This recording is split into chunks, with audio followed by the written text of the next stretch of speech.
Welcome students, welcome to the 39th presentation on topics in microeconomics. Today we shall look into collusive oligopoly, and we have already completed 8 models on classical oligopoly, or what we call as non-collusive oligopoly. So non-collusive oligopoly were those models described that the firms do not interact with each other, they don't negotiate with each other, yet they react to the firm, the rival firm's action, and incorporate it into their own price making or output making decision. With that over, we now come to this world of collusive oligopoly, where you will find that the real world, the real corporate world rather, is full of examples of collusive oligopoly.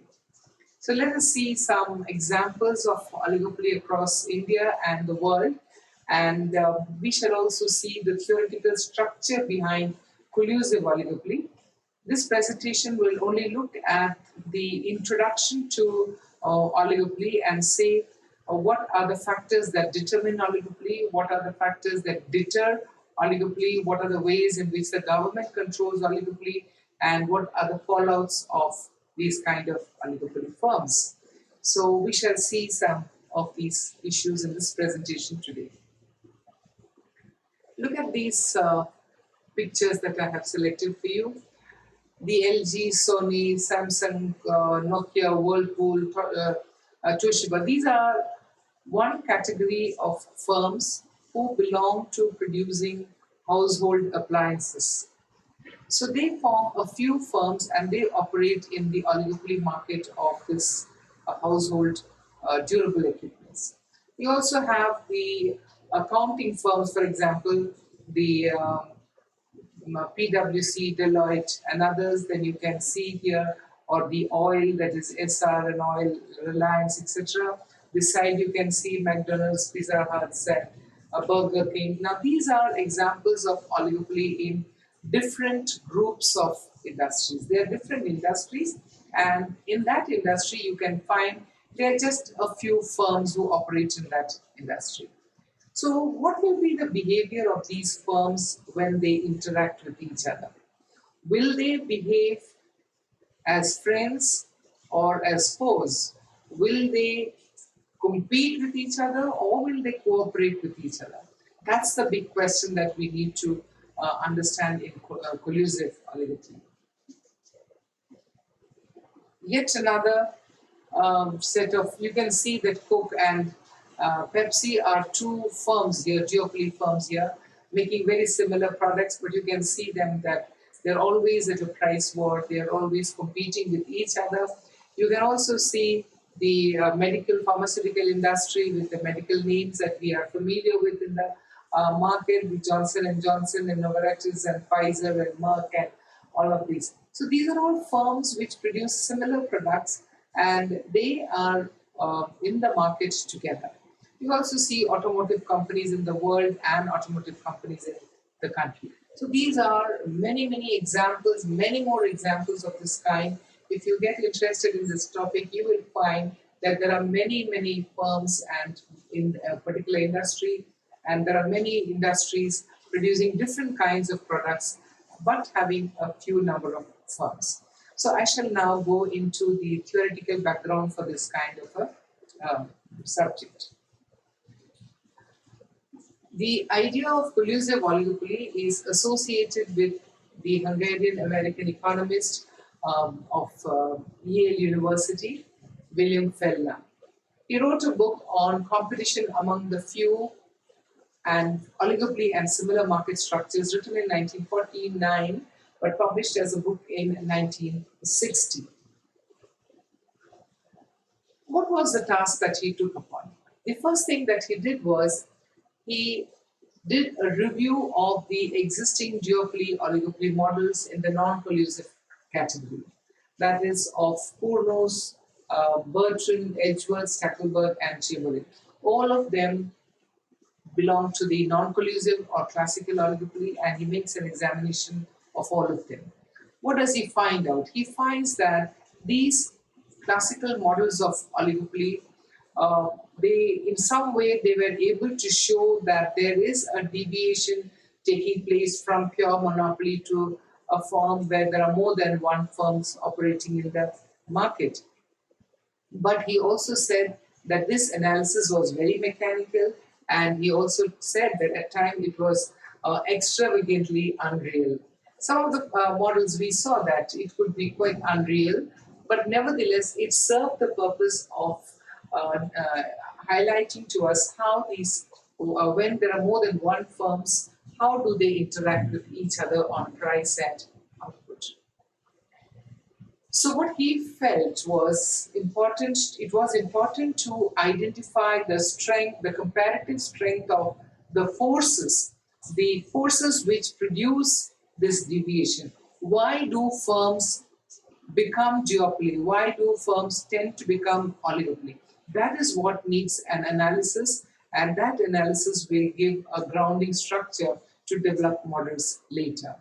So this is the way we can offset the tendency for not arriving at the quasi-monopoly solution. So we can look at it by analyzing the forces that determine the formation of such kind of groups. So what are the reasons for the emergence of the few firms? There must be some real cost advantage for the firms in terms of its size, in terms of the market structure, and then only then it can develop into a few of them. So why is it that some firms, some industries do not stay few? They have many firms, like the oligopolistic firms. So what stops the airlines industry from becoming a monopolistic industry? What stops the, for example, the pharmaceutical industry of a particular category? Why doesn't it become a monopolistic industry? Or for that matter, many of the examples that I gave. So we need to understand what is that advantage they get when they remain few, and what prevents it from becoming bigger. So probably the barriers to entry, the patents that are related to that, the way the market, the regional monopoly, the regional presentation of resources, or these could be the reasons why an oligopoly structure develops, and it prevents it from becoming a monopolistic firm. So when a few companies, few firms operate in a particular industry, they seem to develop some advantages. And these advantages could be bargaining power, they could have some privileges, or they could have special gains to some control groups, or they could also have some advantages in relating to each other. And because of this, they would become they would remain few in number and prevent barriers, put barriers so that other firms cannot join this particular industry. And once these few firms tend to settle in a particular industry, then they tend to have an incentive to see or discover a method by which they can maximize their collective profits. And that is where collusive oligopoly comes in. So firms, certainly when they're few in number, they recognize each other, they recognize their interdependence, and then they decide that there is something that can be done so that they can increase the profits when they work together. They also are aware, firms are aware that a determinate solution is not possible. And so what do firms do? Firms avoid this by forming a mutual agreement and avoid competition. So if you look at the prices of many of these products that we just showed the images of, you will find that most of the products are very closely priced, and there is some kind of a common character of these kind of products. They can be close substitutes each other. They're certainly not perfect substitutes of each other. So they are, in some sense, the consumers could shift from one to the other if the prices are changed. So they would like to avoid that kind of competition. So they come to some kind of a mutual agreement. And this agreement they may reach explicitly or implicit, and it could also be a written agreement, but more likely that these firms make some kind of a quasi-agreement or a unwritten agreement among them. So quasi-agreements are more common among these firms than the actual written agreements. What is the purpose of collusion? One is to avoid uncertainty arising out of interdependence. So as I just mentioned, consumers may move away from one firm to the other if prices are changed, but they could also be what they develop as brand loyalty. But here what we are saying is that firms do not like to spend their time strategizing this uncertainty. So they can avoid this uncertainty if they come to some kind of an agreement. This could also help them prevent price wars and avoid cutthroat competition. So firms can do that. Firms can avoid the price war if they have come to certain agreements before that itself, and they would have a more stable way of carrying out their day-to-day activities, at least for some time, until one of them disturbs the price of the products. So firms enter into agreement regarding uniform pricing and output policy. Firms also find the profit level of understand that the profit level of each firm is dependent not only on its own decision but also on the decision of the other firm in the industry. This is something that we have seen in the non-collusive oligopoly, the action-reaction form. We found that the firm's profit and price is not only depend on its own decision, but it also depends upon the decision taken by the rival firm. So this strategic dependence in policy making has given us the foundation for game theory. Now, game theory and its application, we shall look into a presentation on game theory a little while later.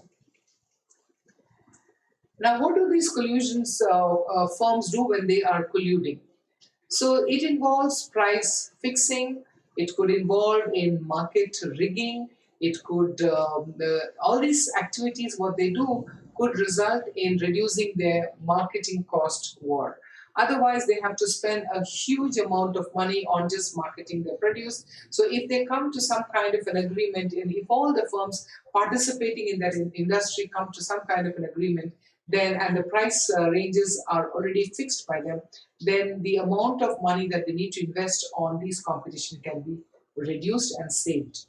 Then when firms are also in the same industry, they engage in anti-competitive industry at different stages of the supply chain. So like the auto component industry, they engage in anti-competitive practices and prevent the firms using their components to carry on any pricing until this group of firms decide what should be the price at which they want to sell their components.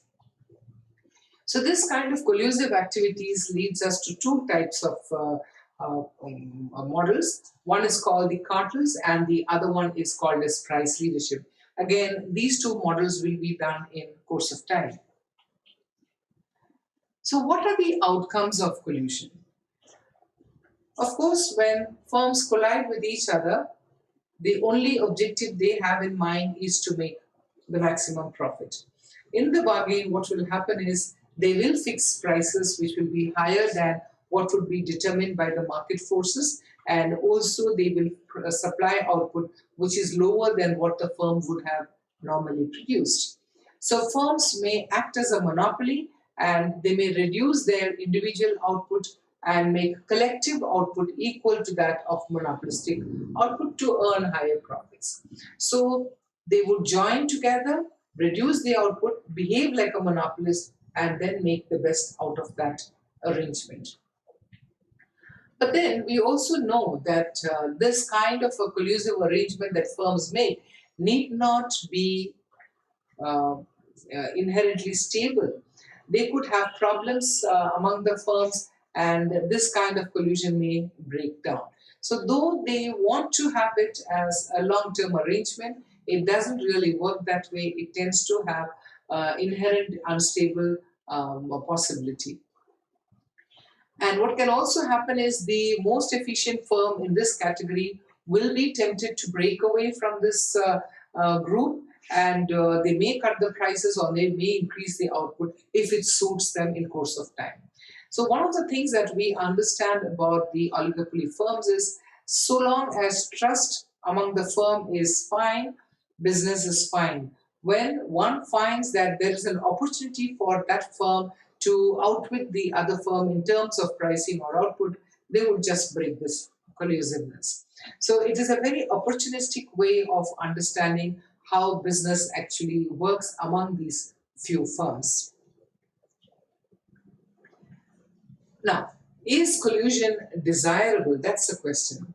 So, in the microeconomics of for markets, we would say that collusive oligopoly is undesirable because it does not allow the market forces to function. It does not allow the forces of demand and supply to operate and then decide the price or output. So, potentially, there is a possibility of this misusing market power and enriching themselves. So, the very purpose by which they do this is by manipulating the market forces and getting the best out of it for their own purpose. So they could play dirty tricks, that's what we call them, and they could play tricks that are quite harmful for the functioning of the normal market. So they charge very high prices from the consumers, and consumers have no choice because all the firms in that industry will sell their products in a price which is within a band. So whether we make a choice of firm A or B or C or D, more or less the prices are the same, and these prices are generally higher than the price of much higher than the cost of production. And this results in the fall in consumer surplus. Consumers can no longer gain that extra satisfaction of paying lesser than what they anticipated, and it reduces economic welfare. So consumers have to pay higher prices, and they get choices which are decided by the oligopoly firms, and also the employees of these firms can have a bad deal when there are problems that they may later go in for acquisitions or mergers. Then employees do get a raw deal out of these kind of things. So that is one of those outcomes.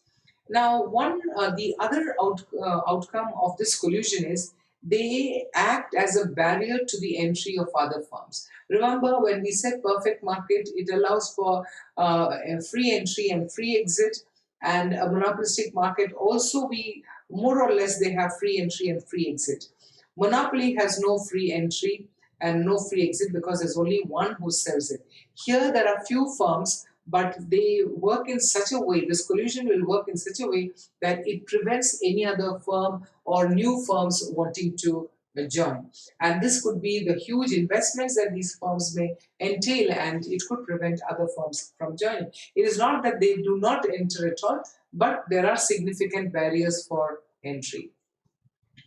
There's another argument that we say about this collusion is when firms are interacting in this way and getting more or less known how to operate in the market, they tend to be lazy. They may not be innovative enough because they're all right producing something which is quite stable enough for the market, and why rock the boat by innovation and change the cost of production. So generally innovations are not there in this short period when they collude, and also that it may affect the productivity.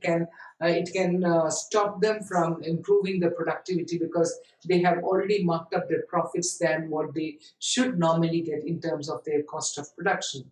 So, and industries do not enjoy that particular industry need not enjoy economies of scale because they are operating at less than their capacity of production. So these are some of the reasons why oligopoly markets, collusive oligopoly is not desirable for the normal functioning of a market system.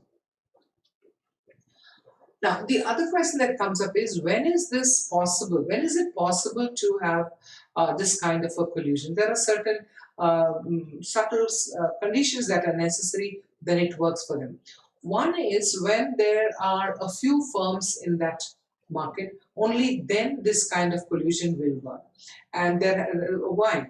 When there are more than a few firms, there are a large number of firms, it turns to become monopolistic, and there it is not possible to monitor the firm, and it is not possible to prevent them from entering the industry. So only when it is possible to prevent firms from entering the industry by the existing firm, then collusion becomes possible for firms to carry out. And the other thing that is necessary is that the market demand for this product must be predictable, reasonably predictive, in the sense that they are able to anticipate what should be the demand or what should be the supply of the product that they have to produce, so that they are in some sense away from the kind of uncertainty that they would have experienced in the other forms of market. Also, demand is fairly inelastic, in that sense that there are reasons why firms would see that their customers belong to them, and that makes the firms enjoy the freedom of increasing the prices as and when they decide to do so. So with the price, so that a higher cartel price can be done, and this higher cartel price, what they're going to fix up, can give them higher revenue to each of the participant firms. And it is also necessary that each of the firm, the number of firms participating, should be able to monitor each other. If there are too many firms, monitoring these firms also is difficult, and to that extent, it may not happen that they collude to become collusive oligopoly. Now, what are the factors that deter collusion? What can prevent firms from wanting to collude? So as I told you, this is inherently unstable, but yet what are the factors that can deter firms from forming this kind of a collusive group? It could be coordination among firms is difficult. It would become difficult when number of firms are more. It could be that there is a threat of defection. There is a break of an agreement that they have come. There are, mind you, there are no written agreement. So these are just unwritten agreement. And it is possible that any firm sensing an opportunity to be different from the existing firm would break that collusive model, and they would like to participate on their own.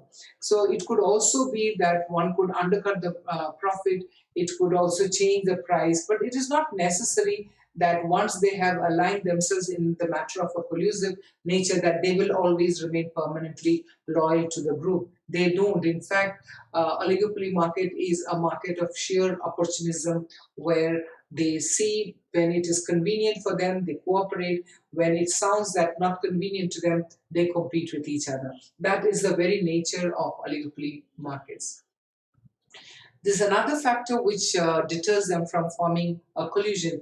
It is when they discover that one of the member of the group has actually flouted the agreement, and they have done either price or output changes which was not agreed upon, and they go unpunished in that group.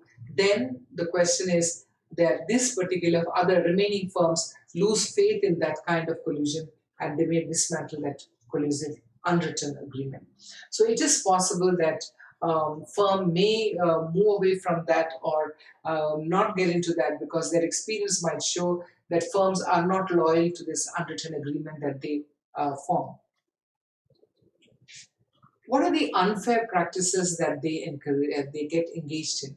And that is one of the very serious charges against this collusive oligopoly and oligopoly in general. They are engaged in series of unfair practices.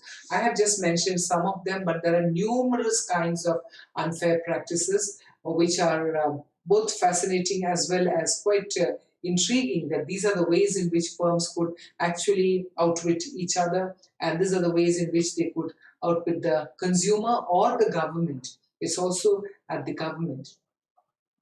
So because of these because of these unfair practices, like what they could do when they carry on these unfair practices, what they could do is they may maximize.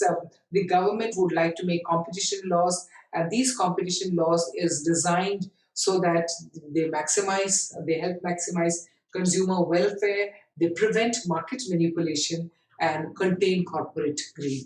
So these oligopoly firms are essentially of this kind.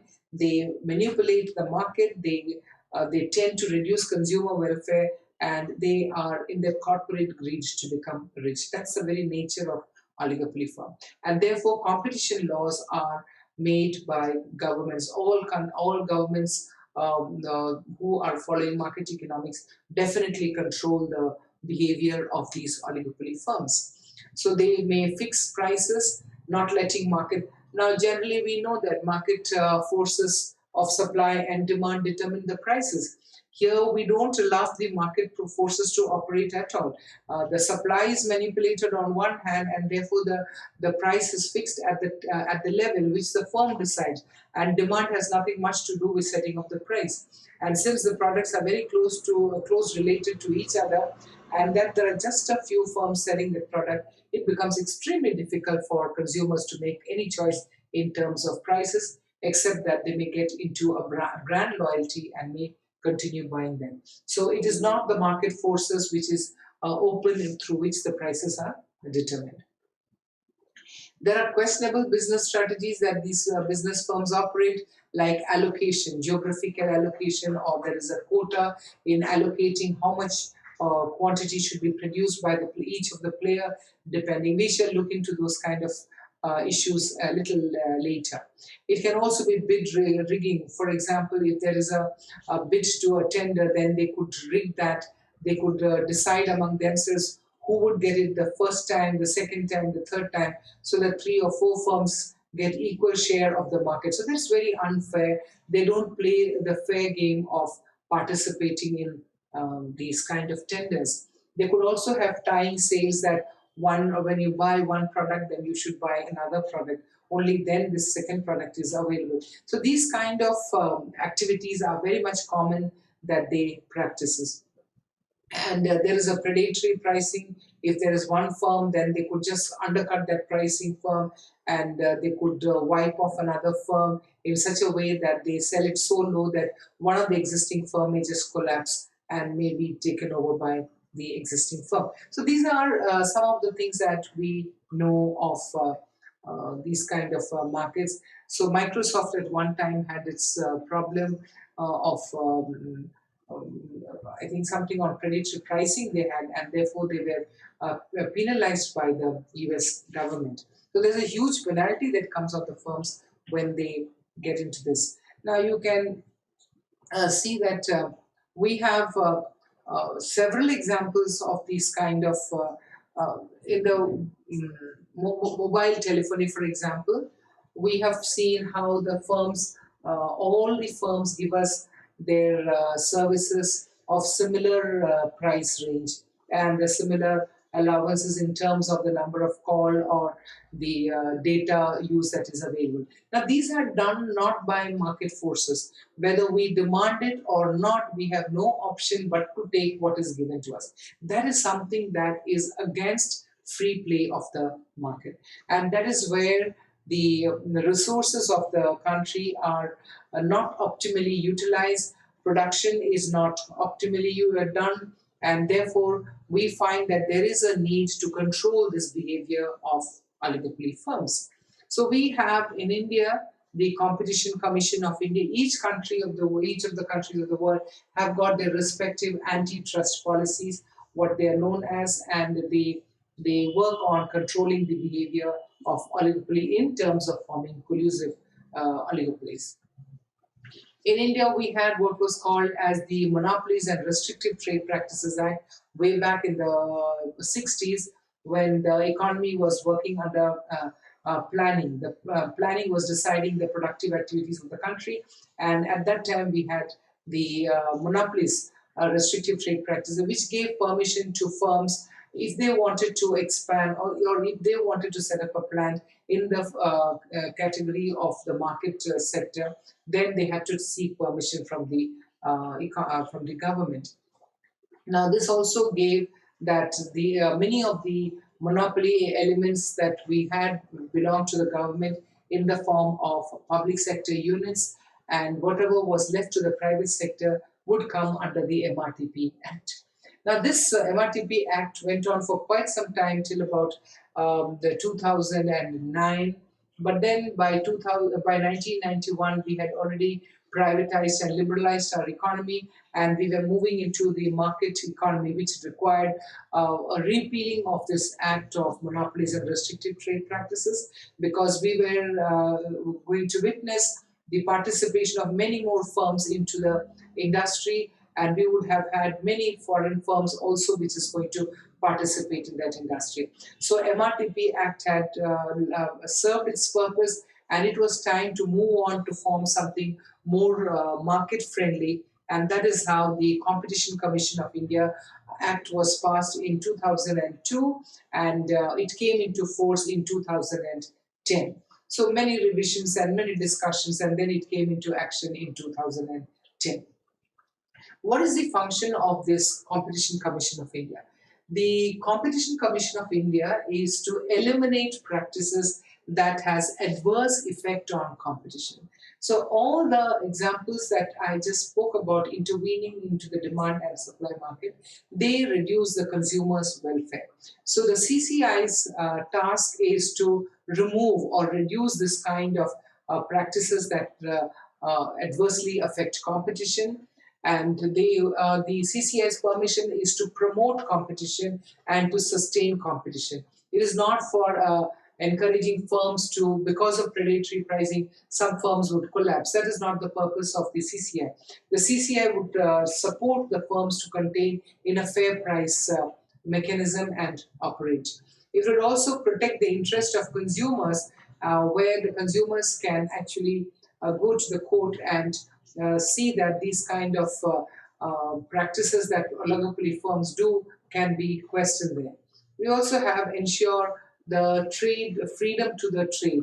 So trade must be free and trade must not be restricted because of these policies of these collusive oligopoly. So we can understand that these collusive oligopolies are very opportunistic in nature, very predatory in nature, very manipulative, because they have the firm as the main objective, and they would do anything to maximize the firm and its objectives of making profit or any other objectives of sales maximization or revenue maximization or whatever. There are so many objectives of the firm, which if those of you who are interested would look into the subject of industrial economics. So industrial economics will tell you how these oligopoly, essentially a study of oligopoly and its behavior in many diverse ways. We study that in the subject of industrial economics. So this is how the Competition Commission of India is expected to function. Now, I just want to make a mention about the mergers and acquisition. So when these firms are in this collusive mode, when these oligopoly firms are in this collusive mode, it could happen that because of the way the firms function, the outcomes could be that of mergers or that of acquisitions. So what happens in these kind of mergers and acquisition? The two firms or a couple of firms who are participating in the market, they come to some kind of an agreement among themselves in terms of ownership, in terms of assets, in terms of employees, in terms of market. So there could be two kinds. One is called as the acquisition. In the case of acquisition, what happens is the dominant firm would acquire another firm in the same industry and take over its assets and its clientele and its geographical location and so on. One of the best examples that we have in recent times is that of Walmart. The American company, how it has taken over Flipkart and its customer base and its infrastructure that it has in the country, the market network it already has, is now an advantage to the Walmart. So Walmart entered into the Indian market by taking over the Flipkart. The other one is that of mergers. Now, mergers are a little different from acquisition, where a couple of firms, when they are operating together, they seem it wise enough to work as one firm, change their name, have a new brand name, have a new brand logo, and work as a new firm.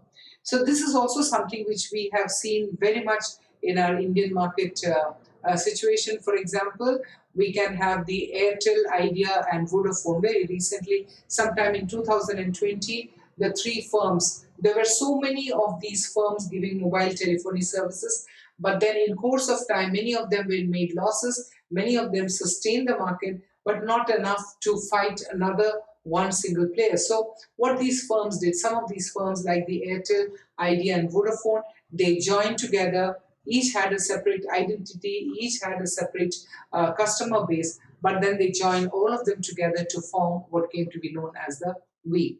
We also have in the international market, for example, the Daimler Benz became Chrysler. So this was Chrysler and Daimler both together. Instead of working as two different car companies, they became one. So there also they retain the name of both. Now this is supposed to be a very strategic work that firms decide how to name it, how to brand it, how to logo it, and how to move around with its marketing thing. So that is where they're very strategically involved with each other's decision. Usually a big payoff is involved in these kind of decisions. We also have Tata Steel, the Tata Steel Europe Limited. So it was Tata Steel and Chorus Steel together. So they merged, Tata Steel merged with Chorus Steel, and they came to be known as Tata Steel Europe Limited. So these are examples which you will find in newspapers, in day-to-day news items, in business news. If you read, you will find several examples of these kind of firms working together, merging or acquiring one of the other. And that is how this corporate market of the country operates, corporate world operates. The corporate world is very different from the market that we know about, perfect market and the monopolistic market. The monopolistic markets, firms are very few, are very small in stature, so they don't generally become this powerful to become a collusive model and disturb the market mechanism. So when we are promoting market mechanism to decide price and output for the advantage of society, then when these kind of collusive firm comes, they really disturb the working of market mechanism and the government. There are cases that the building industry is another one. Now you will find that most of these building firms, they form under the residential. If they are in the apartment category, they all form in the same category, and you will find that the pricing is very close to each other and the benefits that they give are very close to each other. Very difficult for a consumer to distinguish one brand from the other, one facility from the other, one price from the other, one name from the other. So this is how these kind of companies work, very closely, very intricately, very secretively, very strategically. And that is where oligopoly becomes a very interesting, very compelling market to study for management students and commerce students and students of economics. We would study how this market is actually theoretically designed. When we look into cartel, the next presentation will be on cartels, and we can see what are the two kinds of cartels, and then we can see price leadership, which is another characteristic of this collusive oligopoly. So I hope this lesson was interesting to you. Keep reading economics, enjoy economics, and click the like button and share it with your friends. And of course, if you haven't subscribed yet to this, do subscribe to this thing. Just one last point I wanted to say. You can see how this idea of collusion is not limited to economics alone. In the political structures of the world, you will find this idea of collusion quite well taken, where we have defections and collusions and anti-defection laws, and all of this are an outfall. You can see that they are all coming from the same model of opportunism. So there are benefits and there are certain kinds of disadvantages that these firms introduce into the polity of the country.